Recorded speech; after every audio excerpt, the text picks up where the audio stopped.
J'essaie de parler avec des dirigeants algériens. Pour eux, le Maroc et le Sahara occidental est une ligne rouge. Mais rouge, mais pour eux, c'est une ligne rouge. Celui qui est avec le Maroc est par définition contre l'Algérie. Les dirigeants algériens sont convaincus dans leur tête que le Maroc ne veut pas se contenter uniquement du Sahara occidental. Après le Sahara occidental, c'est le fameux Sahara oriental, qui revient de temps en temps sur les lèvres de certains dirigeants politiques marocains, comme quoi le Sahara oriental, c'est-à-dire la région de Tindouf et de Pachar, tôt ou tard le Maroc devra la récupérer, devra la revendiquer, etc., etc., etc. Les dirigeants actuels du pouvoir algérien sont convaincus par cette vérité. Maintenant, est-ce qu'ils ont raison, est-ce qu'ils ont tort? Là, c'est un autre débat. Maintenant, normalement, il n'y a pas de divergence, il n'y a pas de différence frontalier entre l'Algérie et le Maroc. Et qu'après la guerre des Sables, et après Amgala 1 et Amgala 2, il y a eu des accords qui ont été signés, notamment le traité d'Ifrane. La France doit le comprendre. Et la France, elle a des relations particulières avec l'Algérie. Qu'on le veuille ou non, l'Algérie était un département français. C'était pas un protectorat français comme le Maroc. Maintenant, la France, sachant qu'elle connaît cette angoisse du côté algérien, et elle connaît ce sentiment d'insécurité, pourquoi elle s'est précipitée à reconnaître la souveraineté du Maroc? Pourquoi la France ne se pose pas comme médiateur? J'essaie de parler avec des dirigeants algériens. Pour eux, le Maroc et le Sahara occidental est une ligne rouge. Mais rouge, mais pour eux, c'est une ligne rouge. Celui qui est avec le Maroc est par définition contre l'Algérie. On a beau leur expliquer, on a beau leur dire vous avez tort. Non, pour les dirigeants algériens, le Maroc, en s'appropriant définitivement du Sahara occidental, va développer un expansionnisme. Voilà, parce que la question qu'il faut se poser, que beaucoup de Françaises et de Français, et même des Marocains et des Marocains, et même des Maghrébins ailleurs, même des Européens et des Européens, n'arrivent pas à comprendre. Pourquoi pour l'Algérie, le Maroc, le Sahara occidental est devenu une ligne rouge? Parce que pour les autorités algériennes, le Maroc a un projet expansionniste. Les dirigeants algériens sont convaincus dans leur tête que le Maroc ne veut pas se contenter uniquement du Sahara occidental. Qu'après avoir réglé le statut diplomatique ou juridique, ou après avoir validé ou après avoir imposé son occupation du Sahara occidental, il va s'en prendre au territoire algérien. Parce que les autorités algériennes soupçonnent les autorités marocaines de nourrir un projet expansionniste. Après le Sahara occidental, c'est le fameux Sahara oriental, qui revient de temps en temps sur les lèvres de certains dirigeants politiques marocains et de certaines tendances politiques marocaines, ou dans les têtes pensantes de certains mouvements politiques marocains qui, de temps en temps, pour piquer l'Algérie, pour provoquer des polémiques, pour mettre de l'huile sur le feu, pour faire du buzz, ils font des déclarations incendiaires, comme quoi le Sahara oriental, c'est-à-dire la région de Tindouf et de Pachar, tôt ou tard le Maroc devra la récupérer, devra la revendiquer, etc., etc., etc. Et ça, les autorités algériennes sont convaincues que ces extrémistes au Maroc ne sont pas des extrémistes isolés, des acteurs isolés. Ils sont actionnés par l'État profond et par le véritable pouvoir marocain qui, un jour ou l'autre, après avoir pris le Sahara occidental, va s'attaquer au territoire, à l'intégrité territoriale de l'Algérie. C'est ça le véritable problème, et que si le Maroc tisse des relations et des alliances militaires avec Israël, avec l'Occident, avec les États-Unis d'Amérique, avec des monarchies du Golfe comme les Émirats ou l'Arabie Saoudite, c'est justement pour se renforcer, pour devenir leader, et pour à un moment donné, lorsqu'il sera prêt, il attaquera l'Algérie. L'Algérie, les autorités, les dirigeants actuels, je parle des dirigeants actuels du pouvoir algérien, sont convaincus par cette vérité. Maintenant, est-ce qu'ils ont raison, est-ce qu'ils ont tort? Là, c'est un autre débat. Effectivement, moi j'aimerais bien que nos dirigeants en Algérie, les autorités algériennes, nous expliquent. Ont-ils des preuves irréfutables? Ont-ils des démonstrations? Ont-ils des pièces à conviction? Est-ce qu'elles sont certaines que le Maroc a une visée expansionniste ou a des visées hégémoniques sur le territoire algérien? En tout cas, quand on leur pose la question, ils sont persuadés de cela. Donc, qu'est-ce qu'il faut? Il faut qu'il y ait un médiateur qui parle aux dirigeants algériens et qui leur donne des gages. Les États-Unis d'Amérique ont essayé de le faire à la fin de l'année 2023.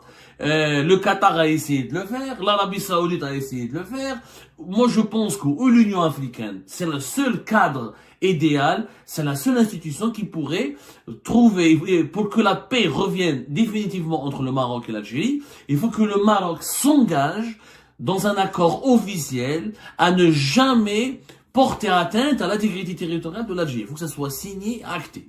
Maintenant, normalement, il n'y a pas de divergence, il n'y a pas de différent frontalier entre l'Algérie et le Maroc, puisque depuis le Maroc et l'Algérie ont signé des accords. Ont signé des accords concernant le tracé frontalier. Et qu'après la guerre des sables, et après Amgala 1 et Amgala 2, il y a eu des accords qui ont été signés, notamment le traité d'Ifrane. Normalement, c'est réglé. Il n'y a plus de problème. Mais malheureusement, les autorités algériennes continuent de penser qu'il y a une volonté. Alors, le premier accord, c'était le 15 juin 1972, qui a été signé par à l'époque Ouali Boumediene et le roi du Maroc Hassan II.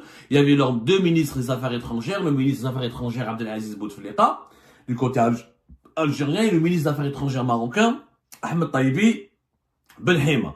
Ça s'appelle la Convention relative au tracé de la frontière d'État établie entre le Royaume du Maroc et la République algérienne démocratique et populaire. C'est le traité de 15 juin 1972. 1972. Et l'accord, il est là. Il a été publié dans les journaux officiels, il a été c'est pas quelque chose c'est connu, c'est acté, etc. Alors, plus tard, le 17 mai 1973, l'Assemblée algérienne, l'Algérie a ratifié cette convention. Le 22 juin 1992, la Chambre des représentants du Royaume du Maroc ratifie à son tour cette convention qui délimite la frontière avec l'Algérie. Et il y a des références là-dessus, etc. Ensuite, en 1994, il y a la fermeture des frontières, mais normalement, depuis 2002, je dis bien depuis 2002, il y a eu l'Algérie et le Maroc ont enregistré leur accord frontalier au niveau des Nations Unies. Normalement, c'est à l'ONU, mais malgré ça, il y a des doutes. Non, il y a des Marocains qui disent non, mais l'Algérie n'a pas, le Maroc n'a pas ratifié, qu'il est en son droit de demander peut-être des parties du territoire algérien, et du côté algérien, c'est la même chose. Donc, il y a malheureusement on en a déjà parlé de la problématique des frontières entre l'Algérie et le Maroc, qui est censée avoir été réglée, encore une fois. Normalement, ça a été réglé. Je vais essayer de vous retrouver la date de cet accord sur les frontières. Elle a été enregistrée au niveau de l'ONU. Voilà, je vous donne la date.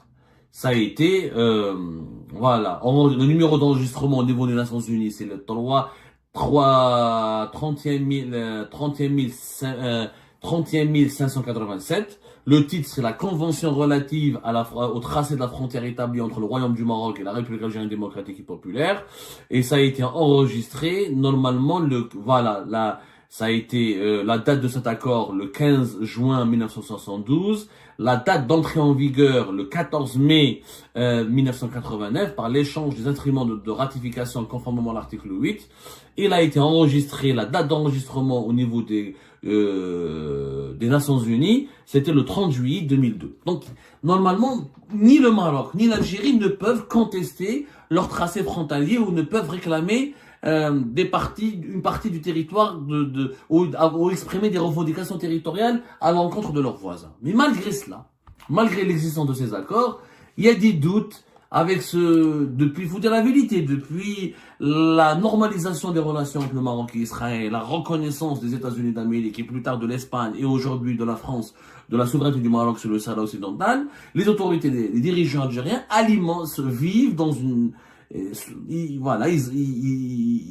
ont une angoisse, ils ont des craintes, ils se sentent en insécurité, ils pensent que le Maroc va se retourner ne va pas respecter cet accord frontalier et qui va, à un moment donné, essayer de toucher à des parcelles ou à des régions entières du territoire algérien. Voilà le fond du problème. Donc la France doit le comprendre. Et la France, elle a des relations particulières avec l'Algérie. Le Maroc, ça fait partie de l'histoire de la France et c'est un partenaire important pour la France, mais humainement et culturellement et démographiquement et historiquement, la relation avec l'Algérie est beaucoup plus puissante. Qu'on le veuille ou non, l'Algérie était un département français, c'était pas un protectorat français comme le Maroc.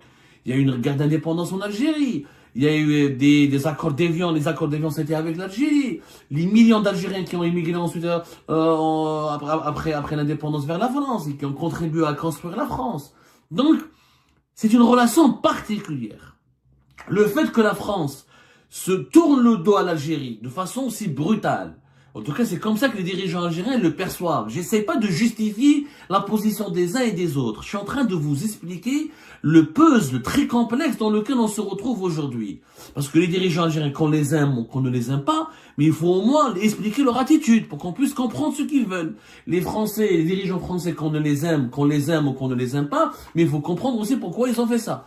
Nous, l'attitude algérienne, je viens d'expliquer. C'est une attitude c'est un pouvoir qui a peur et qui pense que le Maroc partisse dans son dos et tisse des alliances internationales pour avoir suffisamment de leadership et de force pour ensuite revendiquer des territoires algériens. Maintenant, la France, sachant qu'elle connaît cette angoisse du côté algérien et elle connaît ce sentiment d'insécurité, pourquoi elle s'est précipitée à reconnaître la souveraineté du Maroc sans offrir au préalable des garanties de sécurité à l'Algérie? Pourquoi la France ne se pose pas comme médiateur? Moi, je me pose la question. J'ai l'impression que cette zizanie, ce conflit algéro-marocain, la France, ça l'arrange un peu. Parce que c'est simple. Si la France veut la paix au Maghreb, elle veut avoir la paix avec l'Algérie, le Maroc, elle la voit. Elle n'a qu'à en proposer une médiation pour que les deux pays puissent conclure un accord de sécurité et de non-agression.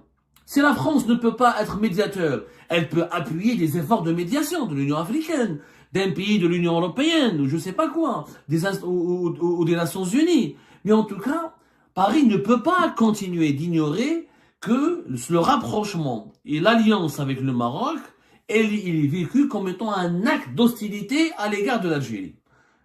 Si ce point n'est pas résolu, n'est pas discuté, n'est pas traité convenablement au plus haut niveau de l'État français, les relations algéro-françaises ne vont jamais s'améliorer. Je vous le dis, l'actuel pouvoir algérien ne fera pas marche arrière. Moi, j'ai parlé avec des sources algériennes, j'hésite pas à leur parler, à essayer de les comprendre, à essayer d'analyser leur langage, leurs pensées. Ils ne reculeront pas. Pour eux, le Maroc, c'est la ligne rouge. Ils sont convaincus que le Maroc veut leur faire du mal, veut faire du mal à l'Algérie, veut torpiller la sécurité nationale, veut comploter contre l'Algérie, il veut tisser des alliances pour plus tard, après le Sahara occidental, s'intéresser au fameux Sahara oriental qui, pour reprendre le vocabulaire et les éléments de langage de certains mouvements marocains extrémistes, parce qu'il faut dire la vérité, au plus haut sommet, dans le gouvernement actuel marocain, il n'y a pas de revendication sur le territoire algérien. Mais, en l'absence d'un accord définitif, d'un pacte de non-agression entre les deux pays, il n'est pas possible d'avancer. Et la France, en s'en rapprochant encore davantage du Maroc, sans avoir réglé, sans gérer pour l'OTAN avec précaution ses relations avec l'Algérie, elle est en train de perdre l'Algérie. Je vous l'assure, elle est en train de la perdre et je ne pense pas qu'elle va la retrouver de sitôt.